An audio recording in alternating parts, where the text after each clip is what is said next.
حضرت داؤد علیہ السلام کے زمانے میں کافر بادشاہوں میں سے ایک بہت ہی ظالم بادشاہ تھا۔ لوگوں نے حضرت داؤد علیہ السلام سے فریاد کی کہ اے اللہ کے نبی، ہمیں اس سے انصاف دلائیے، اب تک وہ ہمارے بے شمار لوگوں کو قتل اور قید کر چکا ہے۔ حضرت داؤد علیہ السلام نے اسے پھانسی پر چڑھانے کا حکم دیا۔ شام کے وقت ایک پہاڑ کے اوپر اسے پھانسی کے تختے پر چڑھا دیا گیا۔ لوگ اسے وہیں چھوڑ کر اپنے اپنے گھر چلے آئے اور وہ تختہ دار پر اکیلا رہ گیا۔ جان نکلنے سے پہلے اس نے اپنے جھوٹے معبودوں سے رو رو کر مدد طلب کی، مگر کوئی اس کی مدد کو نہیں آیا۔ پھر چاند و سورج سے گریہوزاری کے ساتھ مدد چاہی اور کہا کہ میں نے اس لیے تمہاری عبادت کی تھی کہ اگر مجھے کوئی مصیبت پہنچے تو تم مجھے فائدہ پہنچاؤ، تو اب مجھے فائدہ پہنچاؤ، مگر انہوں نے اس کی کوئی مدد نہیں کی۔ ہر طرف سے مایوس ہو کر وہ اللہ کی طرف پلٹا اور اسے اس کے ناموں سے یاد کیا اور اس کی بارگاہ میں گڑ گڑا کر عرض کرنے لگا، پروردگار، میں نے تیری نافرمانی کی اور تجھے چھوڑ کر دوسروں کو پوجا، مگر مجھے ان سے کوئی فائدہ نہیں پہنچا۔ مولا تو ہی حق ہے، اب میں تیری بارگاہ میں مدد مانگنے آیا ہوں، اپنی رحمت سے میری مدد فرما۔ اللہ رب العزت نے حضرت جبریل سے فرمایا، جبریل، اس نے ایک طویل زمانے تک جھوٹے خداؤں کو پوجا مگر ان سے کوئی نفع نہیں پایا۔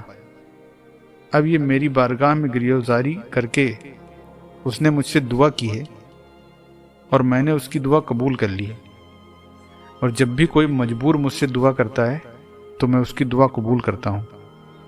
لہٰذا اے جبریل، جلدی سے میرے اس بندے کے پاس جاؤ اور سلامتی کے ساتھ اسے پھانسی کے تختے سے اتار کر زمین پر بٹھا دو۔ پلک جھپکتے ہی حضرت جبریل آئے اور اسے سلامتی کے ساتھ تختہ دار سے اتار کر زمین پر بٹھا دیا۔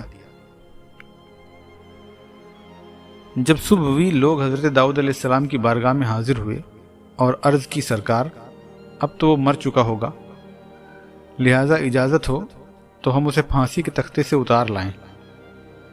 آپ نے فرمایا، ہاں جاؤ۔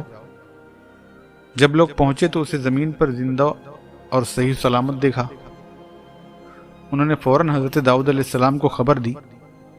آپ تشریف لائے تو دیکھا کہ واقعی وہ زندہ ہے۔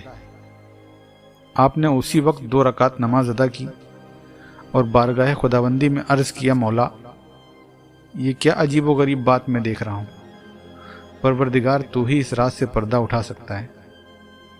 فوراً اللہ رب العزت نے آپ کی طرف وحی فرمائی، داؤد، اس نے میری بارگاہ میں رو رو کر دعا کی تو میں نے اس کی دعا قبول کر لی، اور اے داؤد، جس طرح اس کے جھوٹے معبودوں نے اس کی پکار نہیں سنی، ویسے ہی میں بھی اس کی دعا قبول نہیں کرتا، تو مجھ میں اور ان میں کیا فرق ہوتا؟ داؤد، میری بارگاہ کی طرف جو بھی پلٹتا ہے میں اس کے ساتھ ایسا ہی کرتا ہوں۔ اس کے سامنے ایمان پیش کرو، یہ اچھی طرح ایمان لائے گا۔ میں حق کہتا ہوں اور میں ہی حق کا راستہ دکھانے والا ہوں۔